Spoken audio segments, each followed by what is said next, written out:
The following was recorded in front of a live studio audience at the Studio 21 Podcast Cafe. This is the United Podcast Network. The following program is closed captioned for the thinking impaired. By tomorrow, I will rule the world!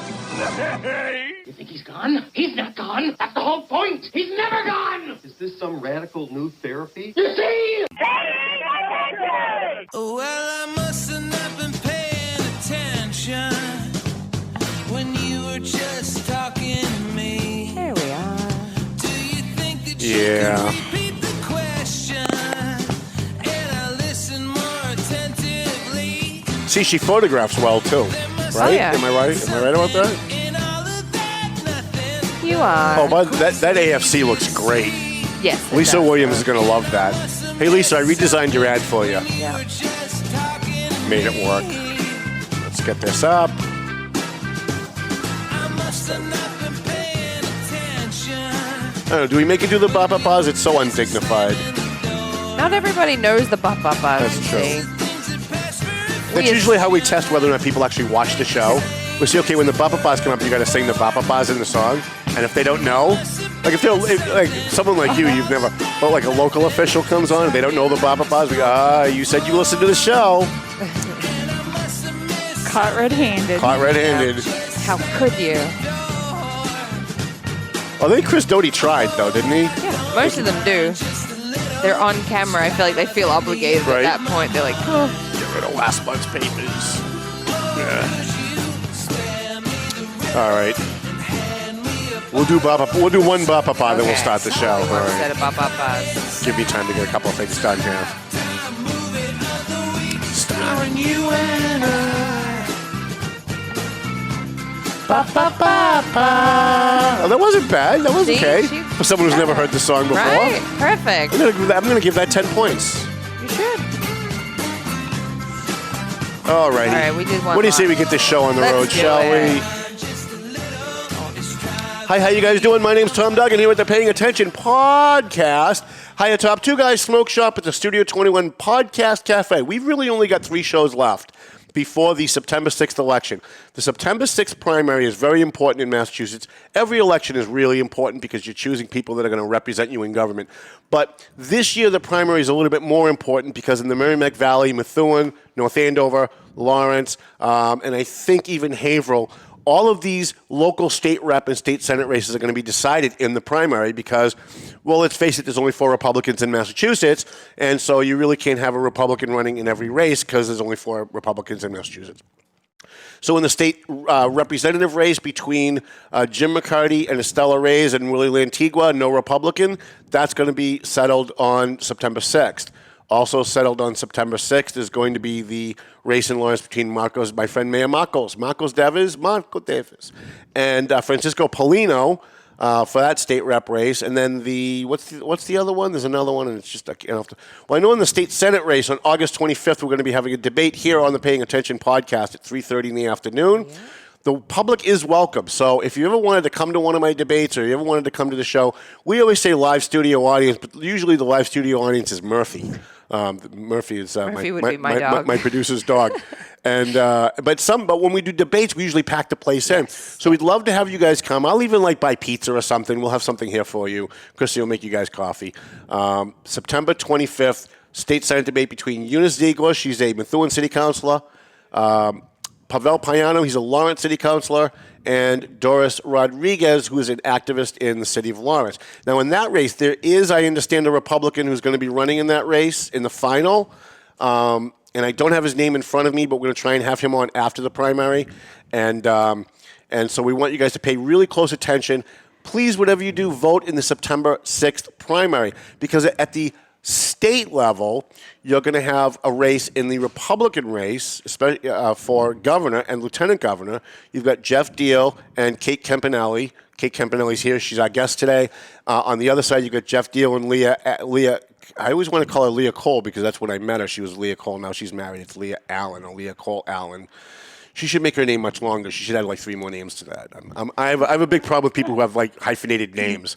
Something Being you in can't broadcast, remember. it just makes it harder for me. And you always have to ask yourself, how is this going to benefit Tom? So if you're thinking of hyphenating your name and you're going to get into public office, just don't do it. It just makes my life easier. Let's thank our sponsors and we'll get to our guest. Thank my sponsors if I had it up in front of me, which I thought I did, but okay. McLennan Real Estate, Site Tree 21 in Methuen, Lazy River Products in Drake. You know, you're getting all worked up about the elections and the heat and the gas prices. Go to Lazy River Products, get yourself some cannabis. Everything's going to be okay. Marsan and Son Construction, EIS Investigation and Gun Training, Tomo and Shaken Seafood. Free shout out to Clear Path for Veterans New England, who you guys should be visiting over in Devons. They help homeless veterans, and they do a great job. Sullivan Insurance, AFC Urgent Care, who's also going to be sponsoring our debate. And Pleasant Valley Landscaping, Dave Consoli is taking on new jobs now, finally. So he's caught up on all of his backlog, and he's now looking for new work. Give him a call. And a free shout-out to JG's Ice Cream. Now, in the studio with me is Kate Campanale. She's running for lieutenant governor. Why don't you start off with telling people what in God's name a lieutenant governor does, because you'd be surprised at how many people don't know, even educated people. And then tell them a little bit about yourself. And then I'll ask you, like, really controversial questions, and you'll either answer them or not. All right, that's what I expect. All right, well, thank you, Tom, for having me on. Glad to be here. Glad to join and, we're happy speak to have you, for our sure. audience. Yeah. Mm-hmm. So my name is Kate Campanale. I come from Spencer, Mass. Actually, I was a former state representative in 2000. I was elected in 2014. Served for 2 years, and I represented the city of Worcester and my hometown of Leicester. Okay. In the legislature. And that's a little west of Worcester, right? A little west of Worcester. Yep. So we're considered Western Mass. Western Mass. Yeah. But I'm coming to the ticket for lieutenant governor with 12 years of public service experience, from the working as a staffer in D.C. to coming up here back home to Massachusetts, working in the State House, and then, like I just mentioned, running for state Who were you a rep staffer myself. for? Shauna O'Connell. Really? Yes. Very interesting. Very interesting. And Did you survive that? Yes. You did. Did you get a Shauna, lot? She was a fantastic representative. Really? Absolutely. See, I'm on her side on most things, but I found it very difficult to work with her. Okay. Like, really difficult to work. I was the MC at the Greater Boston Tea Party rally on the Common every year for like 6 years, and it was just really tough booking her. She was tough to work with, but she's a tough lady. She gets things done. Yeah. So the fact that you lasted and you did well with her, I think that says a lot for how well you would last in the State House if you were the lieutenant governor, for sure. Like, I've had tough bosses, and if I had to work for her, I'm not too sure I could have handled it. Tough bosses make you better. Right, don't I they? agree. I agree.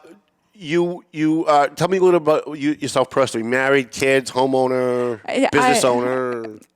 Married, no kids. No kids. Not yet. You thinking of kids? No, you're not really. Kids aren't in the cards for us. All right. My husband, well, he's 20 years older than me. So, Oh, really? Okay. yeah, God bless you, but more God bless him. Lucky bastard. So That's what I'm shooting for. So yeah, that's a So no kids, no kids in our future kids. for us. Homeowner, But business owner, yeah. Yeah, homeowner in Spencer, Okay. and also have we own some multifamilies in Spencer okay. too. So Property owners. property owners Yeah, as yeah. well. Yes. Okay. Yeah. So what does the lieutenant governor do? A lot of people don't know, even people who are, really, really up on politics. I was at a fundraiser the other night, and I was talking about you coming on, and they were like, what does the lieutenant governor do anyways? Right. And I'm like, well, not really a whole lot, but I'm going to ask her. Sure. Well, statutorily, it's, being the first in line if something happens to the governor, God forbid. And second, it's chairing the 8-member governor's council every Wednesday. Make sure you're there for a tie vote if necessary. So you'll be working with our friend Eileen Duff. Oh, yes. I love Eileen Duff. I love her. If I could get her on before the election, I would, but we don't have any shows left. Oh. Yeah.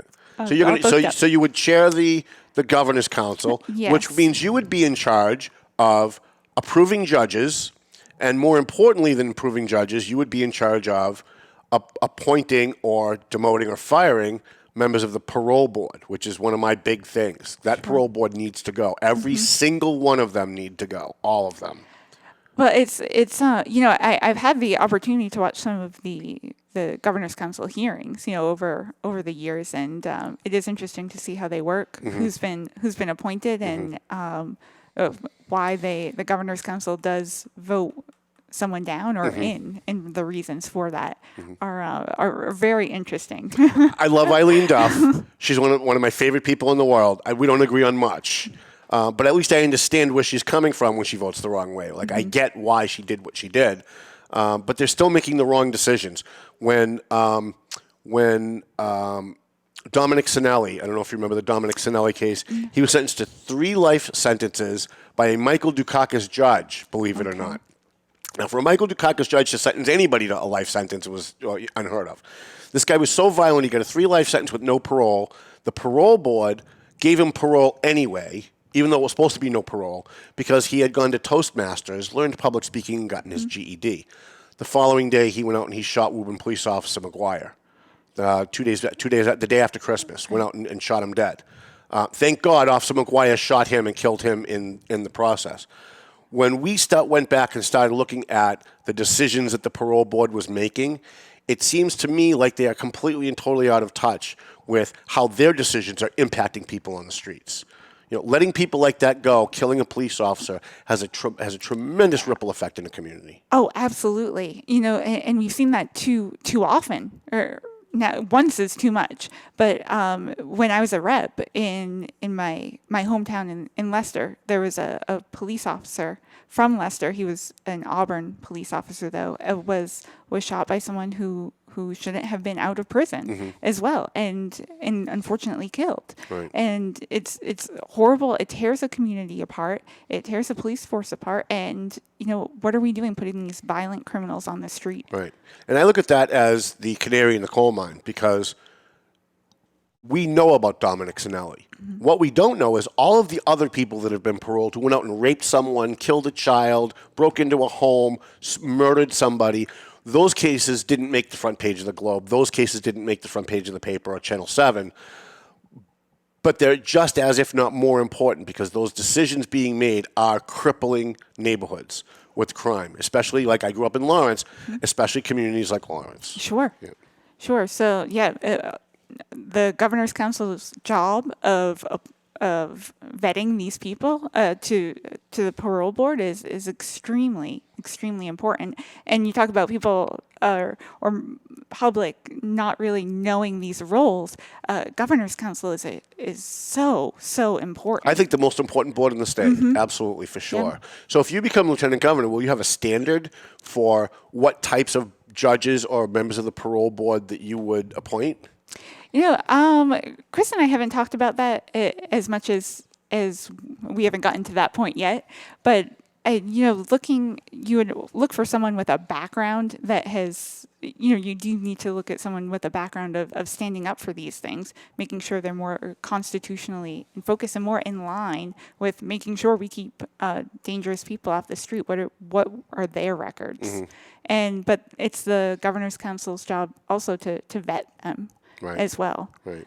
So if you become lieutenant governor, what is your priority going to be? Because like the vice president, you don't really have a lot of daily duties to do, so you're going to have a lot of free time, right? And besides like the ribbon cuttings, which I hate, and all of the public PR stuff that I just really hate it. Is there something you're going to want to tackle? Is there a project or an issue that as lieutenant governor you're going to have time to help the governor with? Well, I see this as a partnership, right? And that's why I'm running with Chris, because it's a partnership. He's coming in with the executive level experience of running a manufacturing company successfully, knowing how to manage budgets. I'm coming with the legislative side and knowing how to work with the legislature. So coming in, I see my role as lieutenant governor. Chris and I have talked about this. It is what you make of it in that way. And we see one thing that when we look back at the current administration, I think what Governor Baker and Lieutenant Governor Polito did really well when they first got elected was the community compact agreements with all 351 cities and towns. And that's something we'd like to continue. It was going to every city and town, making sure we knew what were their priorities, what they needed, and how the state could help them. And that's something we want to see continue in this role as Lieutenant Governor. The biggest issue facing the Commonwealth, and I would say the biggest issue facing the country, every state, every community, is the opioid crisis and the homeless issue. You've kind of gotten to know about that a little bit. You've come to Lawrence. You visited House of Mercy. I know Chris came to TMF and saw what they do. What are your thoughts on what you can do as Lieutenant Governor, especially since you're going to have time, to help the homeless and help the addicted? Yeah, well, you say there's time. There's a lot for one person to do, right? But we're counting it is on an you. issue, exactly. Right. No, it's an issue that's hurting so many of our communities. And when I'm looking at your paper here, the fentanyl charge here, it's very dangerous what's going on with the fentanyl coming in from Massachusetts and even being distributed to other states as well. So our plan is to make sure that it's getting as far as we can. We need to know our limits too, prosecuted. And one thing that I'm a firm believer in is community policing. There's nothing better as a rep. You're not for the defund the police movement? No. Oh, you're not? Okay. No. No, not at all. Because the Democrats just want no cops, open the jails, let the criminals run free. Right. No. Our cops, they're our best assets for our communities. And, it's so heartbreaking to see what's going on in our police departments across the state right now. Every police officer we talk to, if they're young, they're looking for another career. Usually they're training for another trade. I know 3 cops right now in Lawrence that are looking for another job. A totally different field. Exactly. And the older generation is just counting down the years, months to retirement.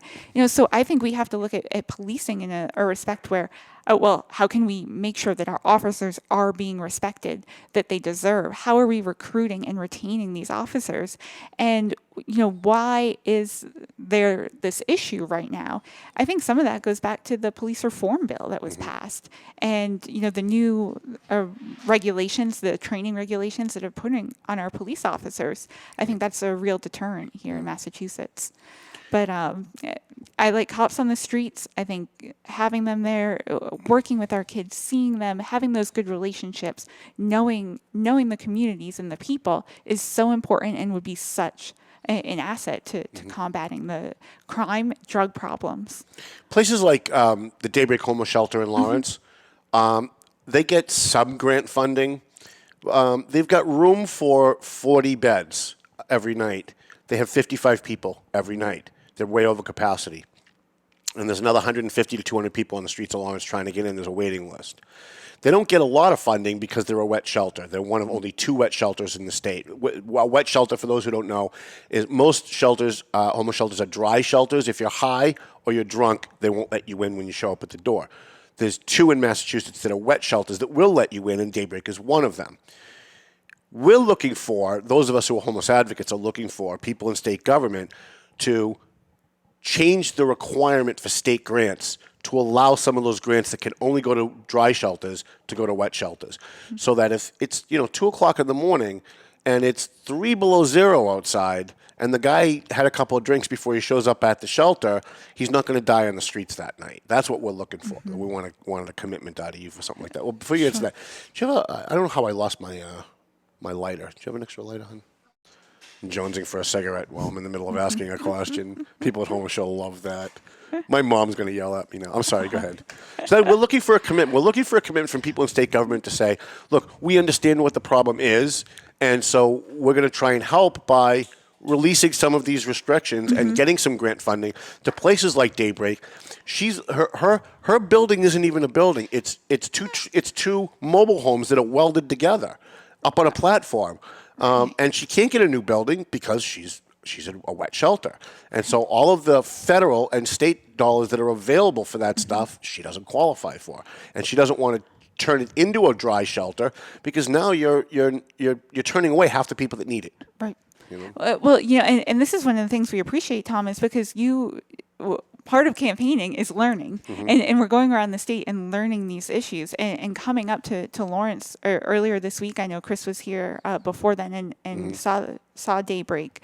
These are things that we're learning as well and bringing to our attention. So it's advocates like you that help shine a light on these problems. Flattery will get you everywhere on this show. But it's true. Right. It's absolutely true. And I would be happy to be on an ad hoc lieutenant governor's committee to deal with the homeless, because I look at the nonprofits in Lawrence and places like Lawrence. I use Lawrence as an example, folks, but it's not just Lawrence, it's all the cities.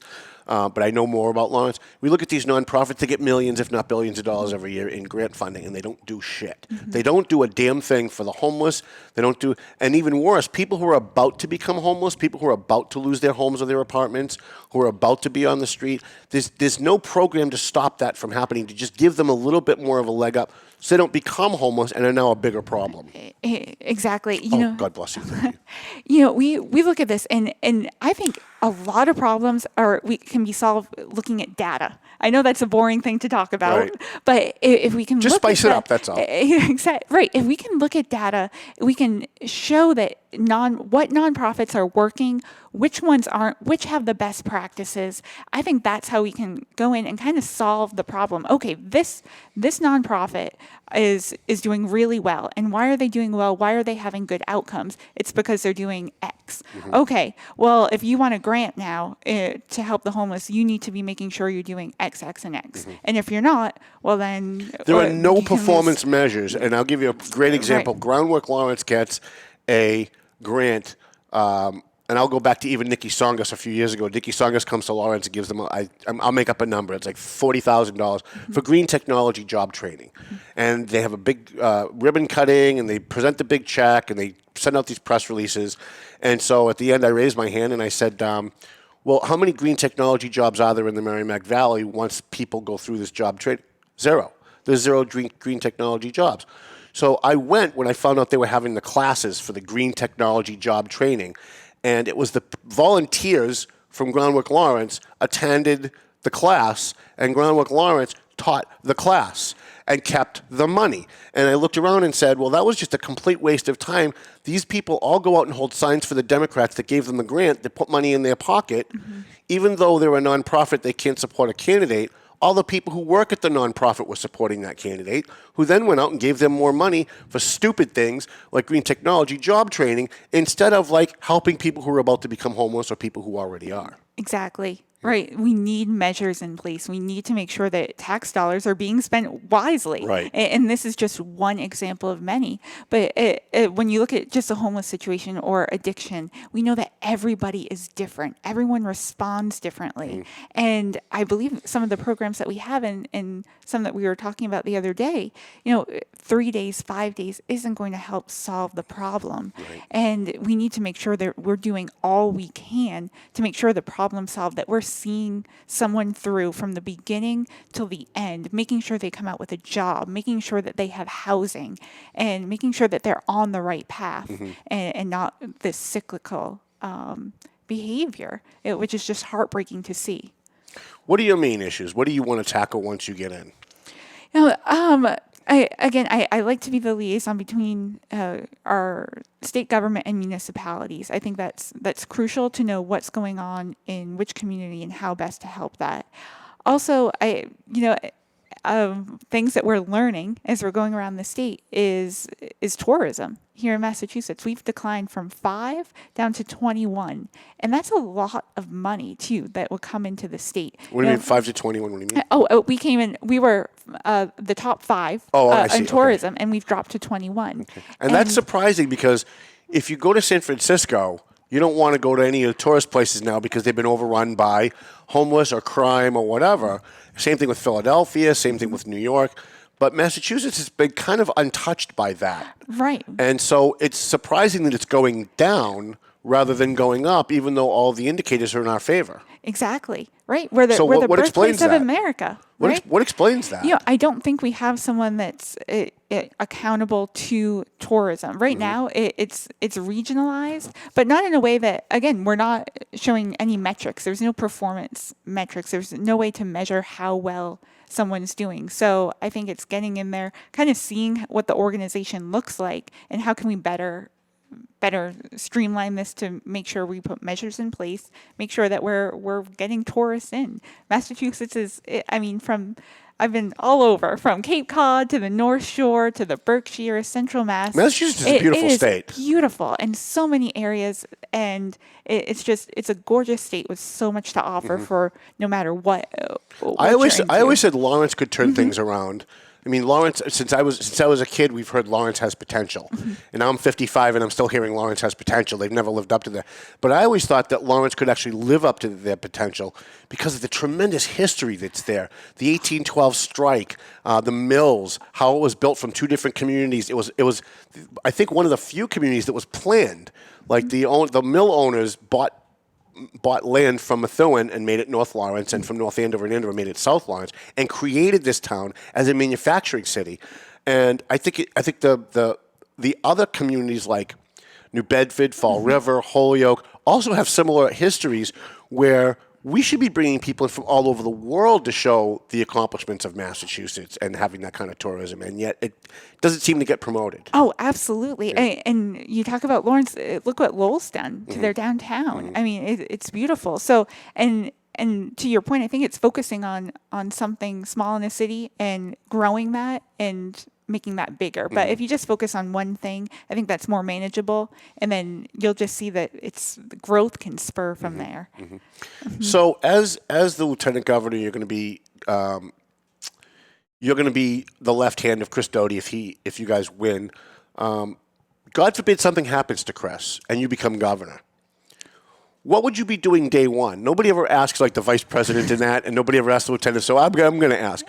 What would you do day one? Like Chris resigns, God forbid something happens or whatever, and you've got to step in with no notice. Okay, now I'm governor. Day one, you're going to have to hit the ground running. What are your priorities? Well, it's that partnership with Chris and I. Chris and I have been going around the state, and number one as Chris is governor is to sell the state of Massachusetts, bring jobs here, lower taxes. That is our priority. Make Massachusetts more affordable, and I'll be doing the same thing.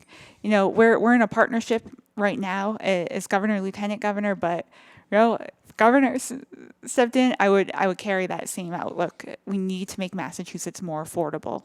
What's the main difference? Because you have a primary, right? Chris is running against Jeff Doty. Chris is running against Jeff Deal.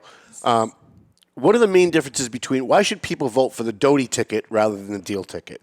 What are the differences? What do they get? What do they get from you guys? They're not going to get from the Jeff Deal ticket. Sure, one is experience. The experience that we bring as a ticket, as a team. We're a very strong team that we're running. Chris with his executive experience, again, me with my legislative experience. What I didn't touch on either is that after I left the legislature, I was teaching for a few years, so come in with that education angle as well. We're deducting 5 points for that. Uh-oh. I have no respect for teachers. I'm sorry.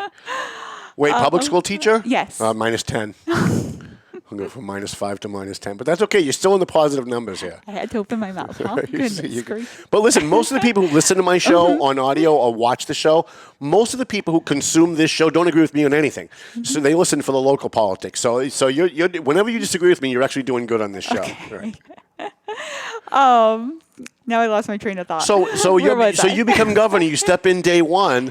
It's Yes. something that's unplanned. You've got your head will be swimming. You've got to process everything. What do you do hitting the ground running? Sure. Well, I think it's bringing jobs, good paying jobs to Massachusetts. And how do you do that? Every region is different. One, it's lowering taxes. We have to make Massachusetts more affordable for businesses to come and do business here. There's so many regulations. The cost of doing business, just regulations alone, never mind the price of utilities, of electricity here. of, just unemployment insurance, just everything makes it so hard for someone to do business here. How are we going to go to Virginia, say, and get a company to come up to Massachusetts right now? And we need the workforce there as well. So it's bringing it all together. Right now we have so many community colleges across the state that we can use as a selling point to bring businesses here. But we have to use those community colleges wisely. Okay, in Western Mass, say we want to bring in a manufacturer. Well, let's make sure that community college is offering programs, as you were alluding to your story before. Make sure they have programs that are going to produce jobs for those people coming out. And so it's partnering with businesses, with local community colleges, with government. It's a partnership with everybody. But we need to make it more attractive for businesses to come here. Right now, other states, we're in such competition with, not even in competition, to be honest, with Tennessee, Virginia, North Carolina. They can call up and say, our electricity is half the cost. We don't have as many regulations. Why don't you come do business down here? We have the land. We'll set you up everything you need. Come on down. And businesses people are leaving the state. It's sad. When I proposed the state's public records law, and during the negotiation process, the Democrats took out two provisions. One, which would hold the governor's office responsible for releasing public records that have to do with the governor's office. The other one was the courts. They took those out, so they're exempt.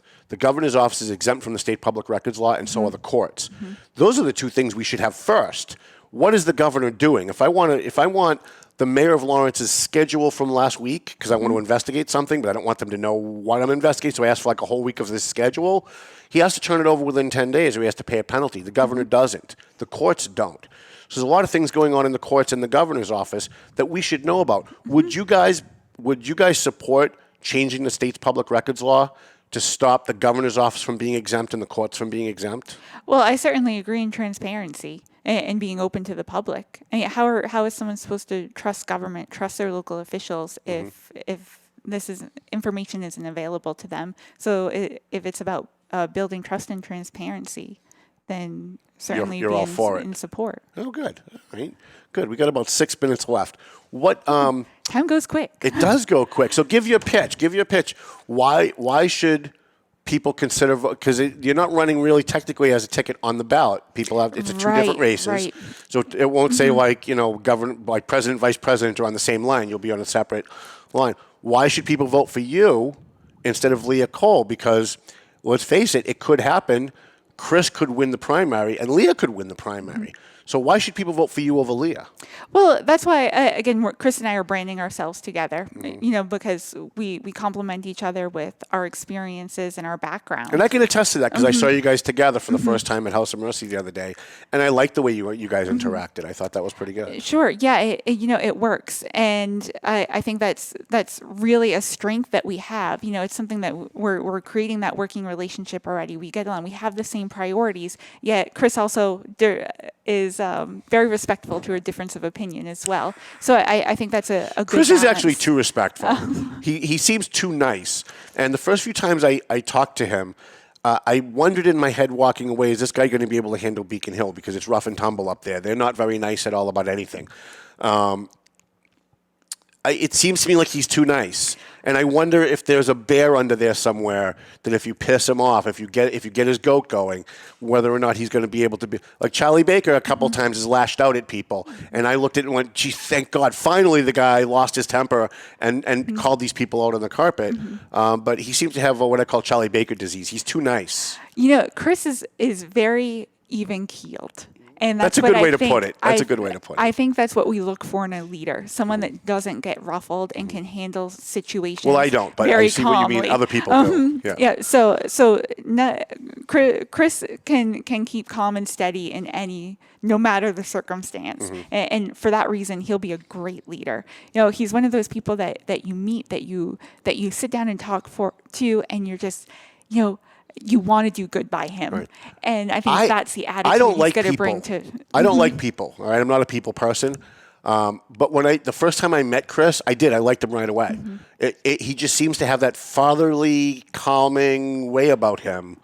You know, like when you go to your dad when you're a kid and you're all upset that, your boyfriend broke up with you, your girlfriend broke up with you, and you're all upset and you're all worked up.